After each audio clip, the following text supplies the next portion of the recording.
Okay, back at it, working on the Robotuner.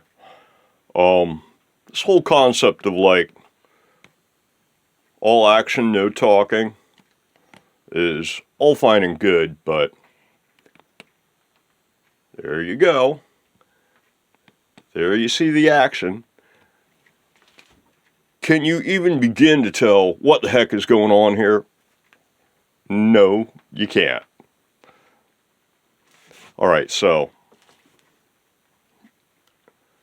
I think that the all action no talk format is it's cool for the basic woodworking and carving and stuff like that. But when it comes to the technical details, you know, it's not a case of a picture is worth 1,000 words. It's definitely not. Okay, so here's what we got going on. First and foremost, the Robotuner is working. This thing is tuned up by the Robotuner, not by me. All you got to do is get it close enough. I've seen it pull in notes from as far away as like 8 semitones flat, and it wound that sucker all the way up into tune. But as you get up to the thinner strings, it doesn't seem to have that ability. You got, for example, I think it was either the number 6 or 5, where it was about 8 semitones flat and it brought it all the way up. But once I got up to the number 1 string here, I had to get it within about, say 4 semitones, 3 semitones, and then it was like, oh, you're working on E, okay. Yeah, that's close enough, I can figure it out now. So basically that's all it is you just put it into wind unwind mode and just start winding until you get close enough that it picks up on it. And then it'll take it the rest of the way. So the Robotuner has done its job. The saddles are all the way down. The action on number 6 is still too high, so it's going to need more shim. And it looks like there's too much shim underneath this base plate for the pickup, or magnetic mounting plate for the pickup. And you're getting into like the pickup's actually either too close and possibly causing magnetic buzz, because this thing it's like 8 Henrys and 18K. It's tons of magnets, so and it's heavy too. I mean, basically this thing is 2 humbuckers right next to each other. Two single coil humbuckers right next to each other, all wired into one big giant 4-coil pickup. But yeah, it's got clearance issues here, so gonna need more neck shim, gonna need less pickup shim, and I haven't even gotten into intonation. I've checked the scale length a couple times, and this should be pretty close. It's possible that there might be issues with this brake angle being a little too steep, and therefore the saddles don't want to stay put, because steep brake angle tends to push them this way, which means that I might need to move the trees back a little bit, but that's going to be a wait and see, I think. So I guess the first thing is I'm going to have to unwind it all again, probably drain the battery in the process of doing that. So yeah, I'm going to have to unwind it all again and loosen up the neck and put in another piece of brass shim. That'll bring me up to right around a mil thickness, maybe even 1.1, 1.2 once you add in the glue in between them. And but that's still the next step up I have in size for shim material. Is I've got the maple laminate that was packing material for a fingerboard, and that stuff clocks in at 1 mil thickness. And the next step up from that is the single ply black pick guard at 1.5 mil. So, and then you got the purple pick guard at like 2.3 mil. which is a triple ply. The purple mother of toilet seat pickguard material. And then the next step up from that is your 1/8" plywood, which clocks in at 5 mil. So it'd be really cool if somebody like made like 1 and 2 and 3 and 4 and 5 mil shims. Somebody probably does. But anyway, yeah, okay. Let me get it. Let me loosen up all the strings, unwind them all, and get this neck back off again and get some more shim in there. So we turn it on, click, click, that's 3 of those, and 1, 2 of these, and we're in wind unwind mode, and that is unwind, and so we unwind that a bit, and that's probably floppy enough to get things off. Next, unwind.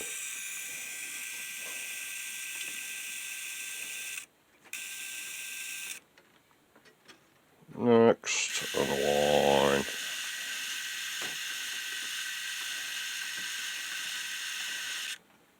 Keep going. That's good.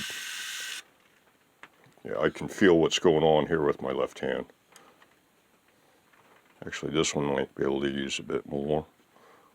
Is it this way? Yep, unwind. There we go. And moving right along. Wonder if unwind's still the same.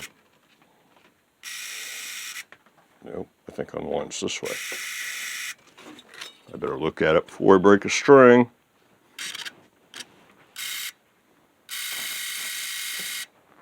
That's wind. So that's unwind. There we go. Unwinding. Next, unwind.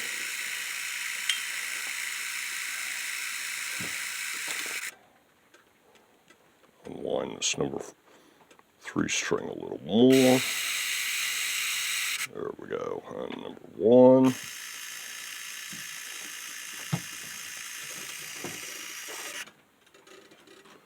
And that might be enough.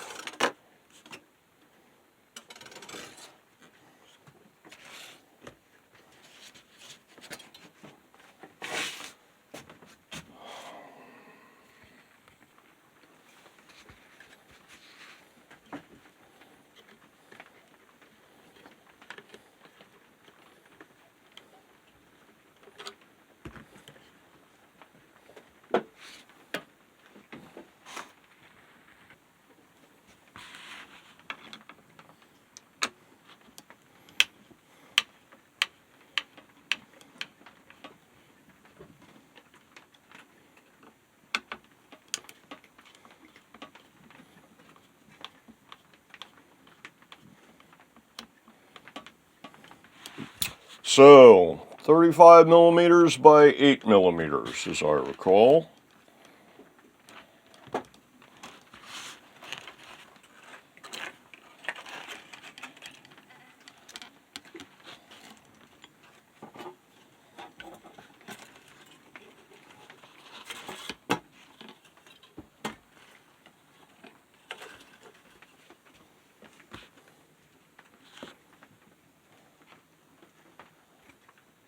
Glue adds a lot. This stuff, a single piece is 0.3, and 2 pieces glued together is 1.4. 2 pieces just laid together should be about 0.6 if they're like squeezed together flat. So yeah, 0.8 of a mil worth of glue and burrs on the edges. So if this thing is actually clocking in at a true 1.4, then it's probably time to step up something thicker than the brass. I think I'll try some of the black stuff. Yeah, it's actually clocking in at 2 mils, so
Cool deal.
Okay, things are looking much better now.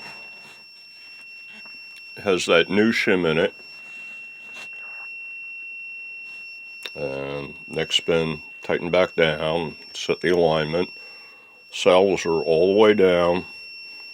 Bridge is in approximately the correct location. And we're more or less right on the 24th fret here with the saddles all the way down. So this is really where we want to be from the get-go. And now we can raise the saddles up, set the action. But it looks like even once the action's been set for the strings to the fingerboard or frets, this base plate for the pickup is still going to be too high. And yeah, I mean, this stuff is touching right now. And you're raising it at 1.5 mil here. You might get 2 mil there. But it's probably going to be too close, especially if you try to fret it at the 24th, because that's going to cut it back down again. So probably going to have to remove this plate and reduce or eliminate the spacers. So that's a life.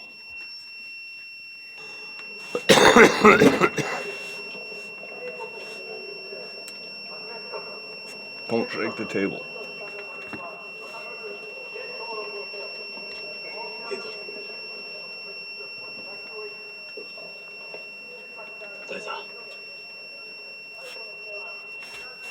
Now, 私の会兵たちは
No, it's flat.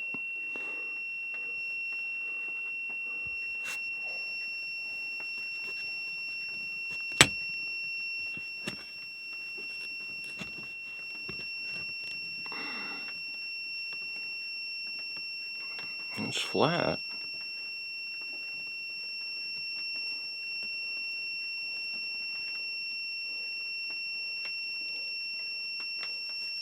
There's no...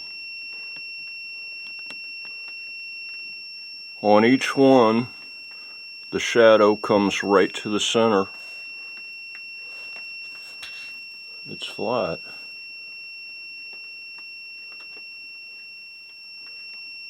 Okay. There's our action at the nut.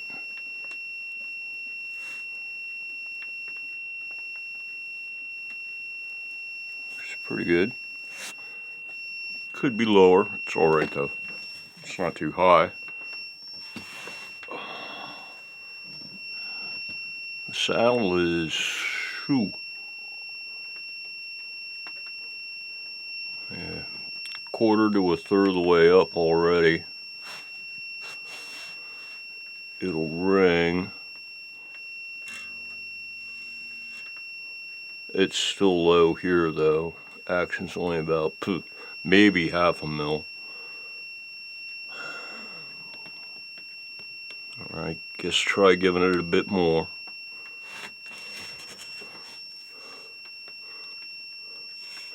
I don't want to get this jacked up too high because the higher it is, I suspect it's going to become less and less stable as it gets up higher and higher. Maybe not.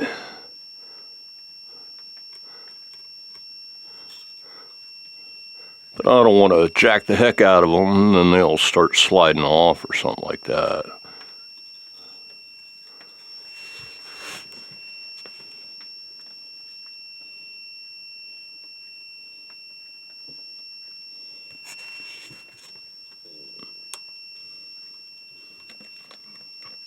Well, it's on there tight. The action's plenty high now.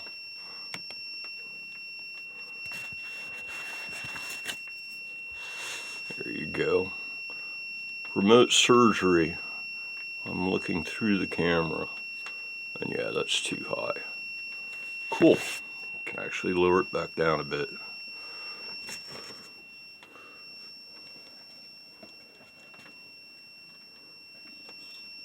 So, half a turn.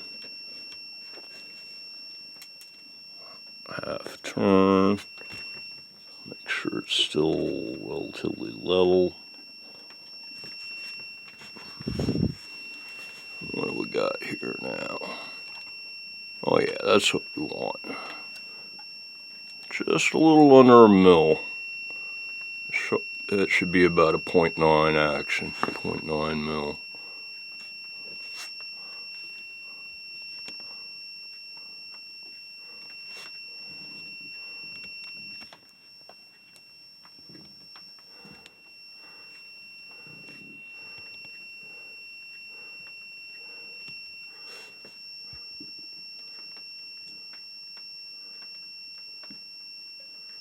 So, yeah, that's about where we want it. And that saddle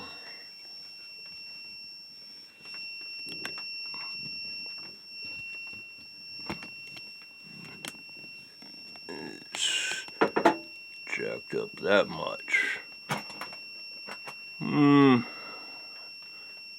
It's like about 1/3 the height that it could be adjusted to. I suppose that's acceptable. Okay, I'll go ahead and adjust the rest of them. These saddles are having to go up awfully high in order to get decent action here. This is like very coarse adjustment. Very small changes here make a big difference. Shimming the entire bridge gives you a finer range of adjustment, and then these little screws here if you don't have a whole lot of adjustment range, you know, 4 mil change in height at the bridge at most, but you can do it individually. And I mean, you can see here how high this one is, and this one would have to come up a mil or two. So I'm thinking whichever one of these is lowest, slam it all the way back down and then shim the whole bridge by that much, like 2 mil, let's say. And fitting this guy in back here at the back end of the plate before it really starts to slope, yeah, theoretically it should be okay as long as there's not magnetic buzz, because the bars on this pickup are they're radiused, just like the neck is radiused. And fortunately the radius matches the neck, and so I set it up so the installed height here is more or less exactly the same height as the fingerboard. The top of the fingerboard is where this rail's at. This one's up higher because this whole thing is a ramp. And so, yeah, it should work at this end. At this end, right now, the pickup's probably going to be too close to the strings. So, but I'm thinking not mess around with the neck anymore, because the neck is probably close as I'm going to get it to the perfect amount of shim, and put a little shim under the bridge, and that way I don't have to jack all these up, and I can just, really I should only have to adjust the 4 center ones for the curvature of the radius of the fretboard, and these two I can leave all the way down and then just use the correct amount of shim under here. But it's also possible that the fretboard is not exactly level this way in relation to the body, in which case either this one or this one might need to be a little bit higher and not all the way down in order to compensate for that, and then everything else would be adjusted appropriately. So, and it sounds like kittens are knocking something over. They're all hiding in nooks and crannies because it's raining this morning. So yeah, I think I'm going to put some shim in this thing under the bridge. And this episode looks like it's hitting close to half an hour, so I think I'll end it here, upload this, and then start shooting the next one and get that bridge shimmed. Until then, everybody, have a good one.